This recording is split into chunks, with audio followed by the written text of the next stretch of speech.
দিবি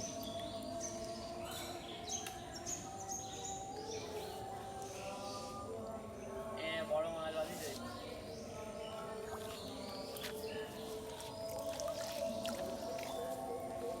এবার ফেলাইছে কি রে আমের ডাল ফল